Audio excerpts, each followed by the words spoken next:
Hi, welcome to Task 101, Teens Against Skin Cancer. And we're teaching you how to love the skin that you're in. So there are some different things that we have to look for in sunblock. As you'll notice from our little comic, we've got an issue nowadays with people forgetting to use sunscreen just because it's super popular to be nice and golden tan. Who doesn't love being golden tan while they've got their muscles glistening that they've worked so hard to build? Well, we're here to remind you that with muscles, you have to work for those, correct? Well, your skin, you want to protect it. It's going to be there with you for the rest of your life, even when your muscles aren't so glistening and perfect. So maybe next time you should try a little sunscreen and you'll notice our pig has become bacon. So the things that you want to look for are broad spectrum. That's normally on the label. If you're looking for specific, like we don't have the issue with coral reef in Arizona, but there are some specific things that you have to look for coral reef safe sunblocks nowadays, as we've learned that certain ingredients in sunblock are very bad for the reefs. And so if you're going traveling, please make sure that you look for the reef safe sunblocks. But for here in Arizona, we just have the lakes and pools. So we look for broad spectrum first, and then we look for SPF 30 or more. It has to be at least 30. 30 is like the base that you want in order to give you the best sunblock protection when your skin is actually exposed. Let's go back for a sec, quick. Sorry about that. Zinc oxide is extremely important, and when you use zinc oxide or titanium dioxide in your sunblocks, you have to apply it 30 minutes before that you actually go out. That is so that it can absorb into your skin at the right layer, and it will do its job in helping to protect your skin. Titanium dioxide and zinc oxide both can leave your skin white if you don't let your skin have enough time to absorb it. Make sure that you rub it in really well, and for some sunblocks, make sure that you shake them really well first. There are many other ways to keep your skin protected, and one of them is the long-sleeved athletic and sun shirts or rash guards. These are super popular with athletes now, and you'll notice that they have amazing fabric, the quick wick fabric, and it will get any sweat away from your body, so you don't have to worry about being hot. It is Arizona, so it does get hot. But these white shirts, like I said, they are really amazing, and they will keep you blocked all the way down to your wrists, which makes it so much easier. You don't have to apply sunblock on those parts of your body that are covered. They do have SPF ratings on them. Best way to do it also is get out of the sun, find some shade, get under the trees, and use that as a good preventative way of keeping yourself from burning. Take cover between 12 in the afternoon and 4 p.m. That is when the sun is at its highest peaks, especially during the summertime when we are burning out there. And those are the times that most people get the most sun exposure and the most burn. So if you can protect yourself in any way, shape, or form, those are the times that you want to get in and take a rest instead of swimming or instead of exercising between those times. It'll give your body a good rest at that time.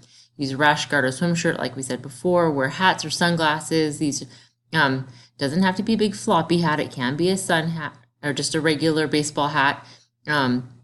But something to get the sun off of your nose, and make sure that you're reapplying your sunblock.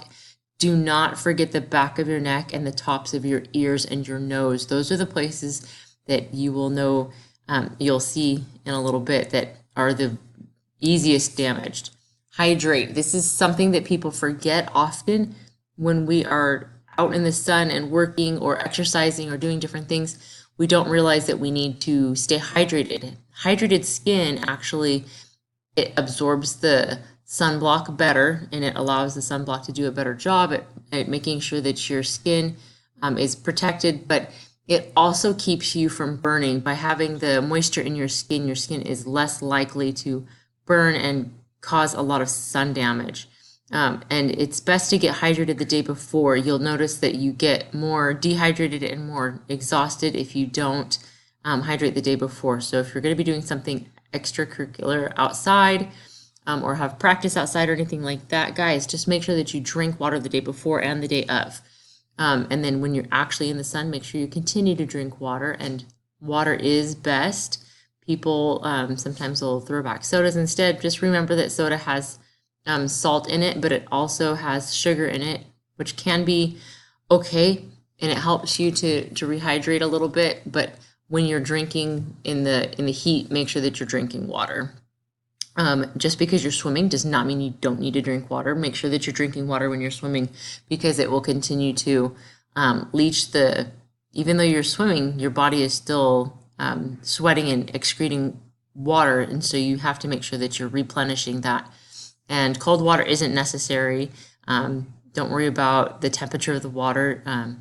Hot water is never refreshing, but cold water is refreshing feeling, but it's not necessary in order to help cool you off. And just make sure that you're drinking water often. Now, there are some different things that you can see immediately from sun damage.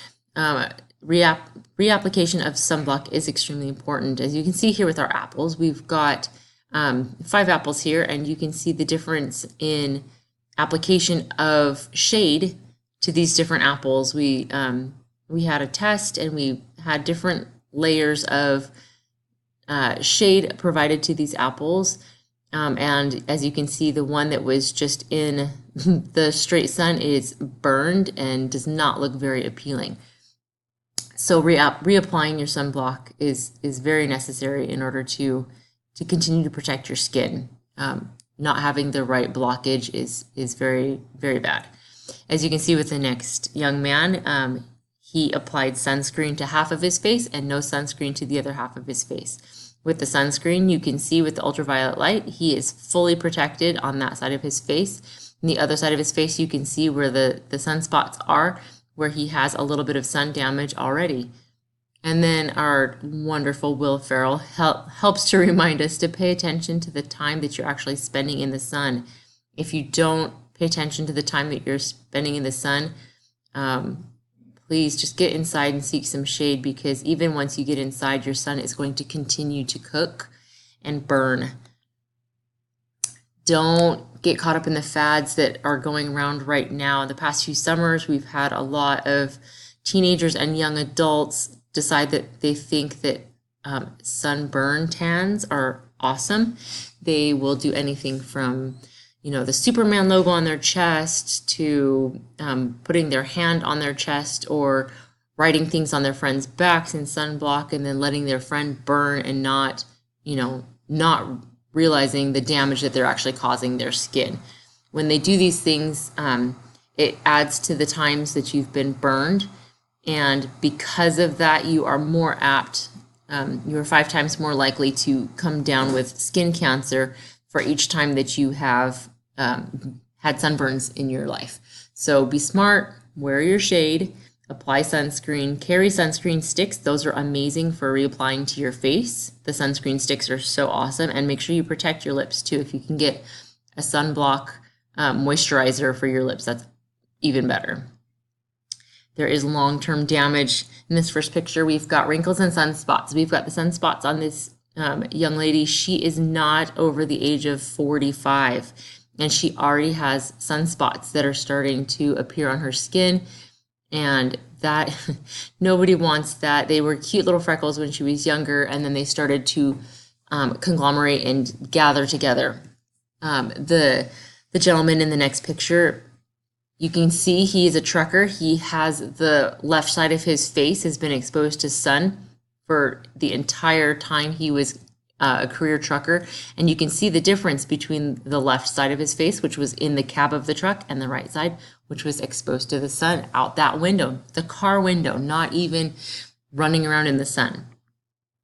And then we've got precancerous moles, spots, and sun damage on the gentleman's head. he didn't wear, a hat all the time as his hair was thinning. He got sunspots, and then they slowly turned into cancer because of the sun damage to his skin. On his hands, the arrow also points to another place where he's got another skin cancer, and it's actually turned into a melanoma. So these are some different ways that we need to make sure that we're protecting ourselves so that we don't have the long-term damage. This long-term damage does not go away. So no matter your skin color, you should always use sunblock and follow those steps of prevention that we've talked about. It's just more difficult to see the sun damage on darker toned skin. If you're, a strawberry blonde with blue eyes or green eyes and little freckles, it's going to be very obvious when you get sunburned. But someone who's darker skin toned and has more melanin in their skin, they're going to have a much more difficult time expressing that issue. With sunblock as a preventative, you don't have to worry about that. And thanks so much for coming with us again today, and please come back.